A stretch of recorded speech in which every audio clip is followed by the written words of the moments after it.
I'm Shannon. And I'm Olivia, and welcome to the Shannon and Olivia podcast. So, Olivia, what are we going to talk about today? We're going to talk about Avatar: The Last Airbender. We're going to talk about the first book, half of the second book. We might dive into the third one, but can't really tell from right now. So, let's just dive in. Yes. So what do you want to start with first? How do you want to dive right in? I guess I'll talk about the characters I like. Okay, sounds good. Let's do that. Alright, I love Sokka. He can't bend He's a handsome man. for nothing. I love his little ponytail. It's so very cute. I love his boomerang. And I love how he thinks that cactus is the quenchiest. Yeah, I remember that. That was good. I love it. Dude, that episode was wild. Yeah. But, I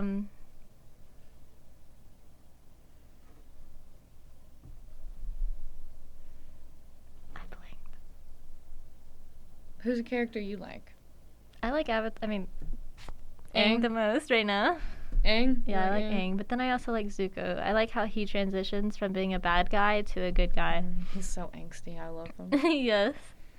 And, Katara could have helped him. Yeah. Since she does have healing capabilities. Exactly. She could have healed his scar. Alright, another character I love is Uncle Iroh. Yes, I love Uncle Iroh. I love how he just makes tea all the time and is obsessed with tea. I love what's the name of that game they play? I want to call it, it's not Shokugeki because that's from something else. I just know that his favorite piece is the White Lotus. Yes, because he's part of the White Lotus. And God, I forgot the name of it. Oh well, it doesn't matter now. Y'all, if you're listening, it's like Chinese checkers almost. Yeah. But it's got a different take on it, and honestly, it might be completely opposite from Chinese checkers. I'm not really sure. Yes, it's probably like an old traditional game that they used to play, but they probably don't play it anymore unless it's in like some sort of special place. I know it starts with a P. I know that. I might be wrong. I'm not even going to try saying whatever I thought was going to be the name of it. All right. So, what are some of your favorite things that happened in book 1 that you can remember? I liked how they found Aang in the iceberg with his flying bison, Appa. It was so majestic. I love how Appa just flew out and was like, okay, let's go. He's just a big baby. Yes, he is. Flying with his 6 legs and his beaver tail. Yes. And then I love how he fights. He's just like, I'm going to fling my tail everywhere, and you're going to get the wind of whatever is there. I love Momo. Momo's so cute. He's so cute. I love Momo. He's got so much attitude. Yes, he does. So much attitude for a little... Isn't he a monkey lemur? Yeah. So much attitude for a little monkey lemur. And he loves food, and I love food. Me and Momo are the same. I feel that. God. And, oh Lord. I do think that whenever they're in the glacier or the iceberg, that is definitely one of the coolest parts of season 1 because that obviously, it starts everything. I think my favorite part is the end of season 1 when Aang goes into his avatar state. Yes. And transforms into some Godzilla-looking yes, water I creature remember that, yes. and completely demolishes the Fire Nation. Yes. And then makes them run home and die and, cry to their mommies. Yes. But also, one of the saddest parts of season 1 is when Sokka falls in love with the Northern Water Tribe princess. I forgot her name. I did too, or else I would have said it. We're such fake fans. I feel like we're doing such a bad job. Oh no, I think we're doing good. I meant Oh god, what do you mean? Explaining the story? Yeah. Oh yeah, we're doing awful. But like I was saying, Sokka's little moon princess girlfriend turns into the moon. Because she was, the moon spirit gave her some life because she didn't have it when she was born. So therefore, she had white hair when she was born. We're just jumping all over No, she had this. black hair when she was born. born. Yeah, she was black hair when she was born, but then the moon spirit gave her life, so then she had white hair. Yes. But then at the end of season 1, y'all, she transforms into phantasmal thing, and then she's a moon. She's the moon. She becomes the moon spirit because the moon spirit died. Mhm. And then everything went to chaos. Man, how'd it feel to have your ex be the moon? That'd be interesting. They'd always be able to see where you're at, unless you're in a house. Yeah. But then again, they wouldn't know where you're at because they could see you walking around. They can see you everywhere all the time. What a bunch of stalkers, man. Book one. What else is cool that happens in book one? Sokka falling in love with everyone. Oh, Every yeah. lovely girl who's a fighter. Suki. That's Suki you're talking about, right? Yes. Suki, the Moon Princess. Even though Suki is so much cooler than the Moon Princess. She's got some panache, you know? Yeah. She's got brute force. She knows how to slice people up with her metal fans. Yes, I love that. I love how she does that with her fans all the time. And then her group that she's with, that she leads, they're just all like badasses. Oops. Oh, no. I'm so sorry. It's like the Kyoshi. Yeah, the Kyoshi Warriors, Yes. right? I love them. For y'all that don't know, the Kyoshi Warriors are just a group of female fighters because there was Avatar. Her name is Kyoshi. There you go. They basically immortalize her on the island that they are from Yes. because she basically made that island. Yep, she split it down in half when a war was happening, or the Earth Kingdom was trying to take over her land that she made her home, so they could not stand having her home being taken away. Because of some general, or was he like the king? He was the He was king. like the great. I Yeah. forgot his name because he's honestly irrelevant. Exactly. Yeah, but I guess that's all the cool things I think are from book one. I also like how Sokka ended up training with them for a while. Oh and yeah, got yeah, into yeah, the yeah, yeah. getup. Yeah, he had the makeup on. Yeah. He had a little getup on. It was really cute. I love season one. Season one's really good. It was. It was really good. All right. Well, No. shall we move on to book 2? I think it would be good. Okay. All right, book two. How does book 2 start off? I forgot. I did too. Don't they end up, they end up outside of the Earth Kingdom. Yes. They are outside of it. I know that. I just forgot where. Oh no, that's when Azula comes in, y'all. Y'all don't know Azula. Azula's crazy. Azula is Zuko's sister. I don't know if we mentioned Zuko We did not being mention from the Zuko. first book. Okay, Zuko. He's the, Fire. I guess he's the prince. Yeah, he is the prince. He's the prince of the Fire Nation. Basically, his honor was stripped away from him because his dad is not the nicest. Very mean. Very He's self-centered. very mean. Caused a lot of issues for his kids. Yes. He's not nice. But there's Zuko. Zuko was a very key part in all of this. We see him from season 1 all the way to season 3.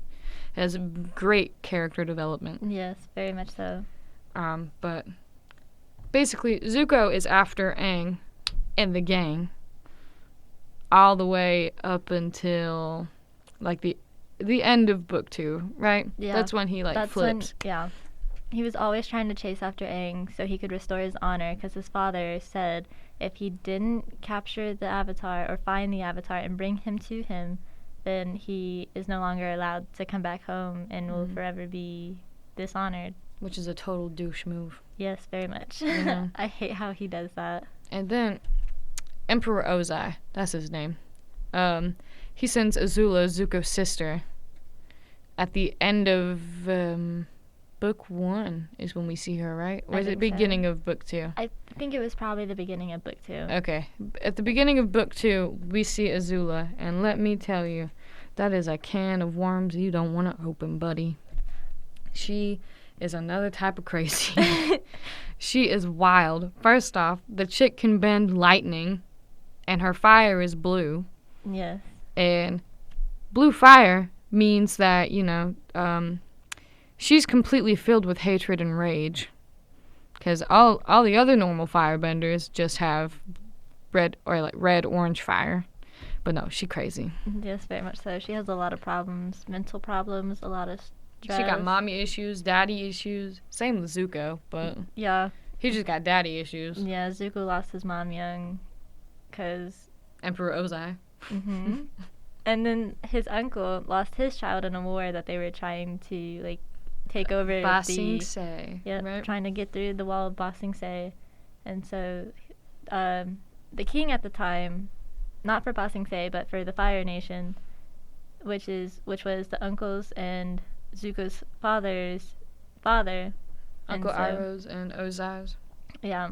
And father. so he basically said to, what's his name? Zuko's father. Ozai. Yeah. That if he didn't feel loss like his brother did, then he cannot be considered the next heir because the uncle was the firstborn, so he had the right to the throne. Mm-hmm. But then Zuko's father sabotaged that by getting rid of Zuko's mother. Mm-hmm. Oh God, I was gonna say something, but I forgot what I was gonna say. Oh, okay. So I was reading something a while back. Maybe I was talking to someone. I forgot how I got this info.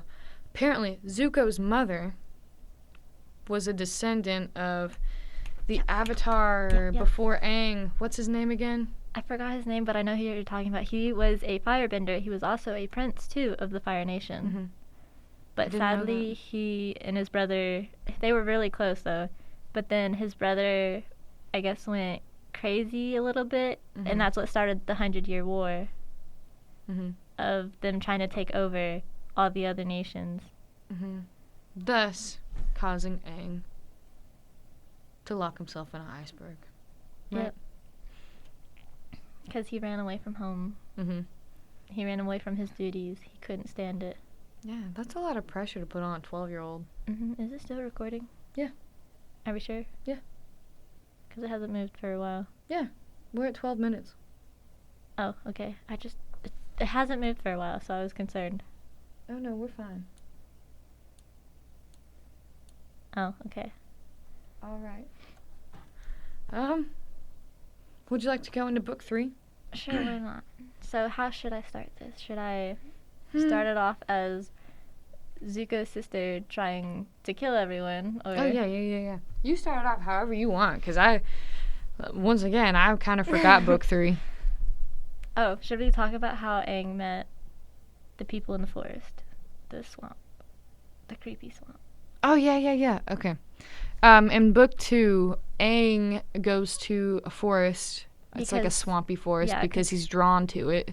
I forgot the name of the forest. Do you remember? No, Some type of swamp. Yeah. A boggy swamp. Mm-hmm. And when Aang, Katara, and Sokka are in this swamp, they see strange things. Like when Katara was little, her mom died. So Katara saw her mother in the swamp, which was really sad. Really, really sad. Mm-hmm. And then Sokka saw his moon princess in the swamp. And then Aang... He saw somebody he did not know. Mm-hmm. And in book 2, that is... later on in book 2, that is when he meets the person he didn't know. And that is Toph. And she is an excellent earthbender. She's the buffest I know. She's not really buff, but you get what I mean. Mm-hmm. She can see with her feet. Well, she's blind, cannot see. But since she's an earthbender, she her earthbending skills are heightened. You know? That's how she learned to see with her feet. And so she never wore shoes. She always had her feet out, no matter the circumstance. Mm-hmm. And Toph was at home. She was a noble girl, wasn't she? She's from a noble family. She's from like a flying something that was flying. It was a white something. Ah, God, something boar. I think it was a flying boar.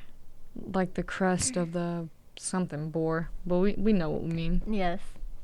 I don't know. I think that's like the basis of book 2. Aang has a problem controlling his avatar state. He doesn't know how to go into it. Like, he does know how to go into it. It happens when he's put under a lot of stress. And is in near-death situations. Mm-hmm. Or something bad happens to like Sokka. If something bad were to happen to Sokka, he'd go into that. If something bad were to happen to Katara, he'd go into that. Exactly. And definitely Appa. Especially when he lost Appa. Mhm. When some bad people took him. I'm currently away. going through that right now. Oh, really? You are? Mhm. It's so tragic. I hate it. I feel so bad for Aang. Aang just got into Ba Sing Se. It was is that one episode that's like 40 minutes? Yeah. Almost an hour. I had to stop halfway through because I had to go and do things. But the Fire Nation, the part I stopped, they were about to drill through the wall of Ba Sing that Se. one's nice. But that's where I left off in season 2.